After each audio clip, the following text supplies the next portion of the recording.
2 வருஷமா காத்திருக்கோம். எதுக்காக? இந்த படத்துக்காக. ட்ரெய்லர் லேட்டு, படம் லேட்டு, டிக்கெட் லேட்டு, ஆனா படம் பாஸ்ட், சரியான பாஸ்ட். பறக்குது படம், ஜெட்டு வேகத்துல பறக்குது. ஊரு விட்டு ஊரு, நாடு விட்டு நாடு படம் ரிலீஸ் பண்ணாலும் சரி. இன்னைக்கு தியேட்டர்ல அந்தகளை படித்துட்டாங்க. எங்க அண்ணனுக்காக நாங்க இருக்கோம் ப்ரோ, என்னைக்குமே நாங்க இருக்கோம். படம் தலைவனே வா, தலைவனே வா வா வா. சிவா மெயினா, சிவாக்கு தான் நாங்க மெயின் கிரெடிட்ஸே கொடுக்கணும். அந்த மனுஷன் வந்து எல்லாருமே கலாச்சாங்க.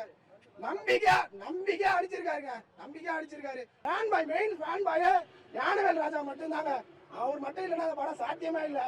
ஸ்கிரீனு டிஎஸ்பி மியூசிக் ஏத்திருக்காரு. குட்டி கதை சொல்ல வந்தவன் இல்ல, வரலாறு படைக்க வந்தவன். குளிரூட்டப்பட்டவர அறையிலிருந்து வந்தவன் இல்ல, 2 வருஷமா படம் இல்ல, அந்த வெறியில வந்தவன். இந்த வெறிய மொத்தமா இறக்கி இருக்க தாட்டுல. இன்னும் அடுத்த ஷோ இருக்கு. தொண்டை கிளியுது, இருந்தாலும் பரவாயில்ல, கிழிஞ்சாலும் பரவாயில்ல, தொண்டை கிளிய நான் கத்துவேன்.